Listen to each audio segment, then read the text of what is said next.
Welcome to college classes +3 third semester रे subject रही VSc value added course ethics of value.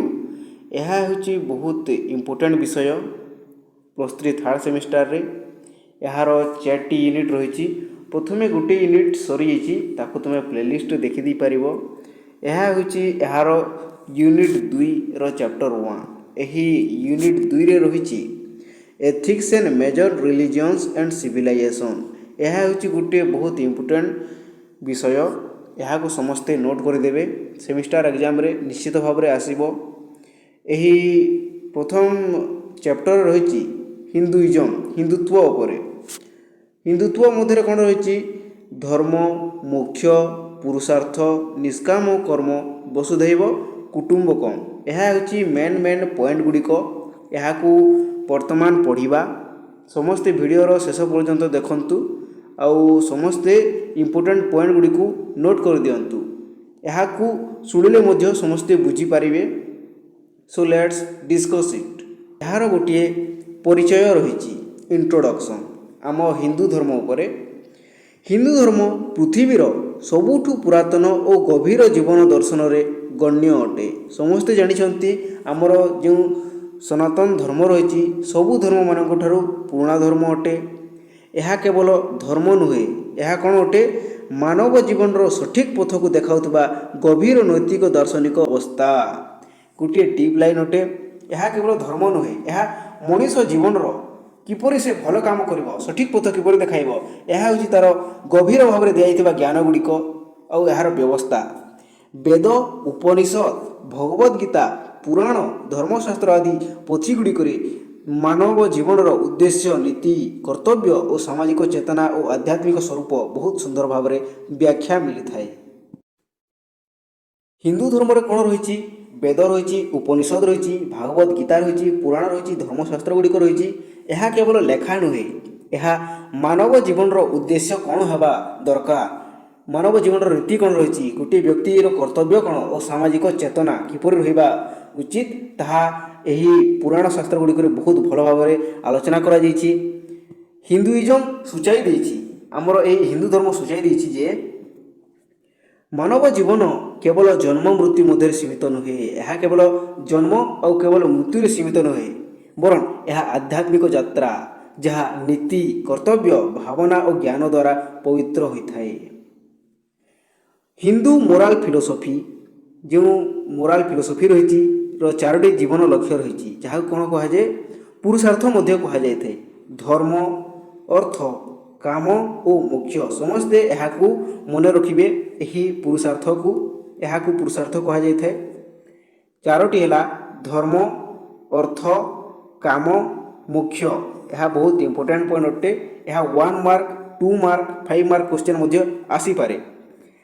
यही 4टी उद्देश्यर समन्वय सह चलवाकू हिंदुइज्म जोर देउछि। कौन करुछि हिंदुइज्म यही 4टी धर्म को, यही पुरुषार्थ को फॉलो करंतु सभे। धर्म और मोक्ष यार मूल आधार अटे।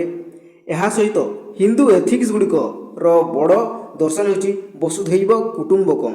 समस्त पृथ्वी होछि गोटे परिवार, जहाँ कहे समस्त पृथ्वी गोटे परिवार। प्रथम पॉइंट है धर्म।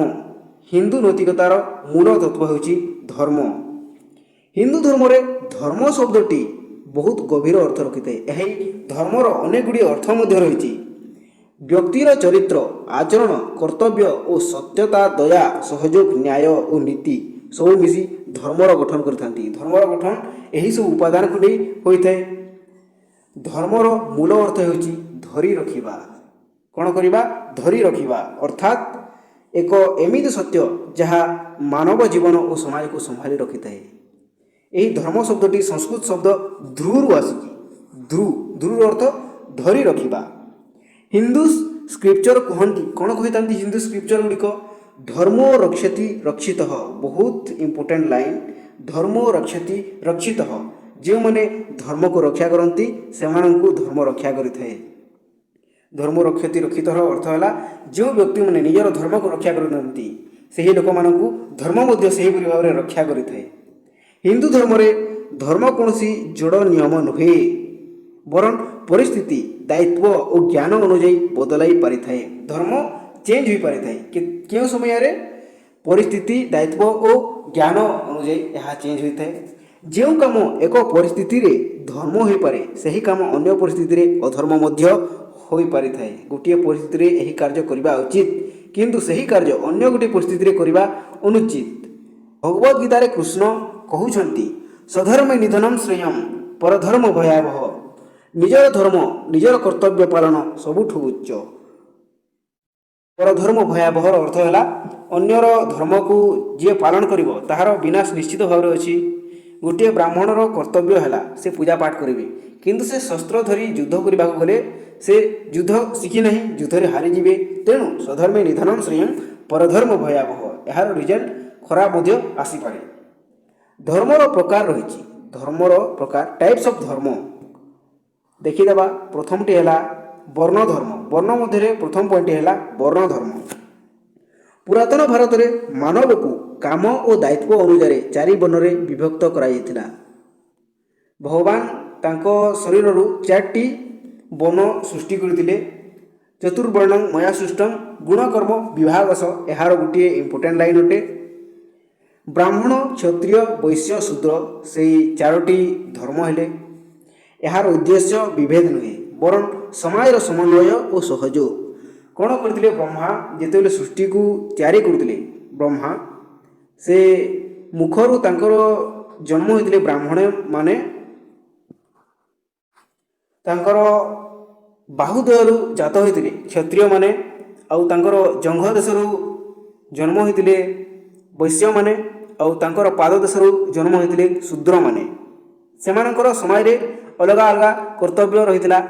ବ୍ରାହ୍ମଣଙ୍କ ଧର୍ମ ଥିଲା ଜ୍ଞାନ ଦେବା, କ୍ଷତ୍ରିୟଙ୍କ କର୍ତ୍ତବ୍ୟ ଥିଲା ରକ୍ଷା କରିବା, ବୈଶ୍ୟଙ୍କ କାମ ବ୍ୟବସାୟ ଓ କୃଷି ଓ ଶୂଦ୍ରଙ୍କ କର୍ତ୍ତବ୍ୟ ଥିଲା ସମାଜ ସେବା। ଏହି ଉପର ସ୍ତରର 3ଟି ଯେଉଁ ରହିଛନ୍ତି ସମସ୍ତଙ୍କୁ ସାହାଯ୍ୟ କରୁଥିଲେ ଶୂଦ୍ରମାନେ।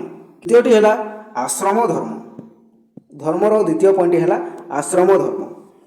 ମାନବ ଜୀବନକୁ 4 ଆଶ୍ରମରେ ବିଭକ୍ତ କରାଗଲା ଯଥା ବ୍ରହ୍ମଚର୍ଯ୍ୟ, ଗୃହସ୍ଥ, ବାନପ୍ରସ୍ଥ, ସନ୍ନ୍ୟାସ। ଏହାର ଅନ୍ୟ ଅନ୍ୟ କର୍ତ୍ତବ୍ୟ ରହିଛି। ଏହି 4ଟି ଅବସ୍ଥାର ପ୍ରତ୍ୟେକ ଆଶ୍ରମ ନିଜ ନିଜ କର୍ତ୍ତବ୍ୟ ରହିଛି। ବ୍ରହ୍ମଚର୍ଯ୍ୟ ପୂର୍ବରୁ ବୟସ ଦିଆଯାଇଥିଲା 1ରୁ 25 ବର୍ଷ ମଧ୍ୟରେ ଏହି ବ୍ରହ୍ମଚର୍ଯ୍ୟ ପାଳନ କରି ପିଲାମାନେ କ'ଣ କରୁଥିଲେ? ଗୁରୁକୁଳକୁ ଯାଇ ଗୁରୁଙ୍କ ନିକଟରେ ରହି ପାଠ୍ୟ ପଢ଼ୁଥିଲେ। ଗୃହସ୍ଥରେ କ'ଣ କରୁଥିଲେ?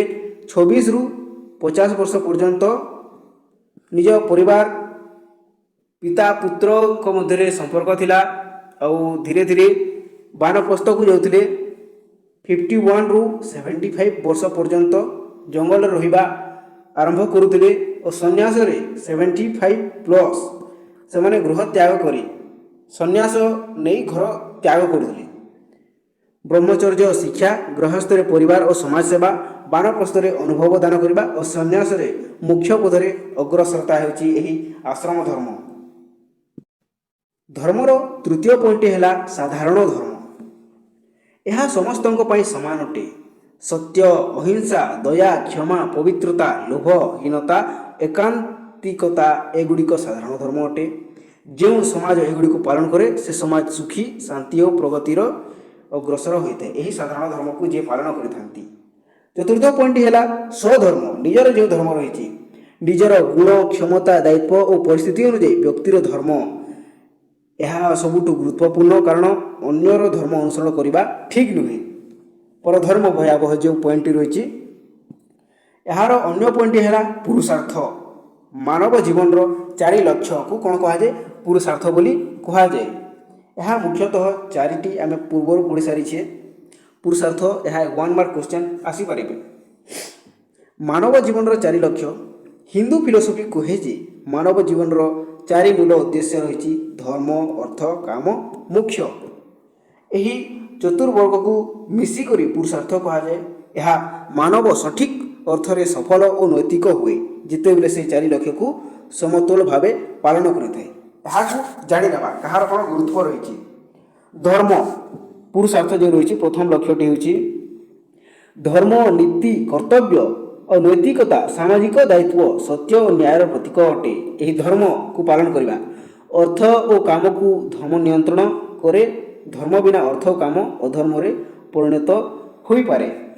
गोटे व्यक्ति अर्थ उपार्जन करुच्ची किंतु से धर्म विषय तार ज्ञान ना, से मद इत्यादि से पैसा को लगाऊँच, तेणु यह अधर्म परिणत हो जाऊँगी। तेणु धर्म निश्चित भाव गोटे व्यक्ति मध्य रहा दरकार। और अन्यटी है अर्थ। द्वितीय पुरुषार्थ होची अर्थ। अर्थ माने धन, समस्ते जानते संपत्ति, अवस्था, जीविका मानव जीवन पर आवश्यक जिनिस अटे। हिंदू फिलोसफी जो हिंदू दर्शन रही से कौन कहते धनार्जन करने पाप नुहे किंतु धर्मर मार्ग में धन उपार्जन करने आवश्यक।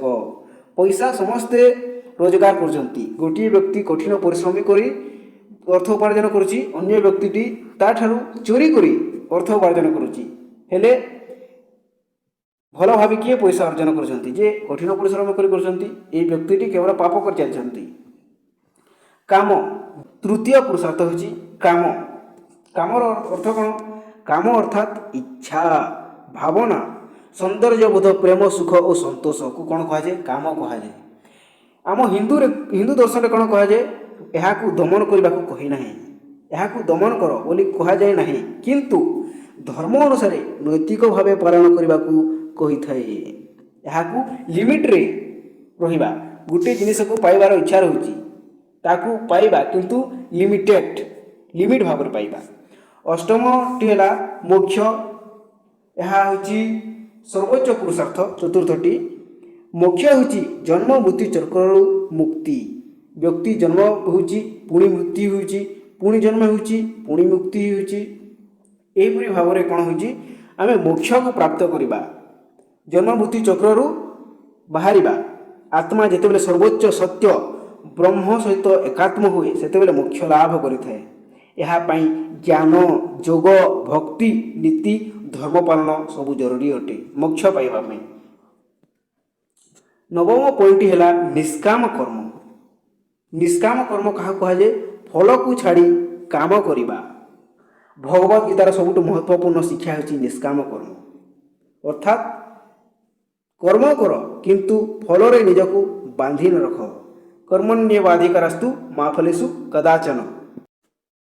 जो व्यक्ति फल को नहीं चिंता करे से भय, लोभ और दुख रे बांधि जाए। से फल को केवल चिंता करें यही काम करिले मोर कौन हम, किंतु निष्काम कर्मी सब शांत, स्थिर एवं नीति रे अटूट रही थाए। भगवान श्रीकृष्ण यह स्वयं भागवत रे अर्जुन को उपदेश देते, हे अर्जुन तुम्हें केवल कर्तव्य कर चल, यार फलर आशा कर ना, यह मो उपरे छाड़ी दियो। नेक्स्ट पॉइंट हूँ वसुधैव कुटुंबकम। वसुधैव कुटुंबकम अर्थ है हिंदू धर्म में सबुठारु उच्च नैतिक दर्शन होउची वसुधैव कुटुंबकम। अर्थ समस्त पृथ्वी गोटे परिवार। यह केवल मनीष मानक नुहे किंतु हिंदू धर्म एते भल धर्म जहाँ द्वारा कौन कहूँ से पशु, पक्षी, वृक्ष, पर्वत, नदी, पहाड़ इत्यादि को मध्य निजर परिवार बोली चिंता करुची। समस्त प्रकृति को गोटे परिवार भाव में देखी थाए। यही वसुधैव कुटुंबकम। यही दर्शन शांति, सम्मान, भातृत्व, पौरोहित और नैतिक दायित्वर प्रतीक अटे। समस्त जानते यही वसुधैव कुटुंबकम अर्थ। यह कौन करते वर्ल्ड पीस को देखाई थाए। वर्ल्ड पीस सहित यार संपर्क रही। वसुधैव कुटुंबकम जगत शांतिर सबुठ महत्वपूर्ण पिलर, खंब, स्तंभ। जदि आम समस्त निज परिवार भाविबा ताहेले अन्य मानक सहित आमर विभेद रहिबो नहीं। युद्ध, द्वेष, हिंसा और बदलाव, जातिवाद किछि रहिबो नहीं। समस्ते एक होई जिवे। हिंदू मोराल एथिक्स माने पकाए कौन कही थाए प्रकृति रे प्रत्येक जीव रे भगवान बसी थाए।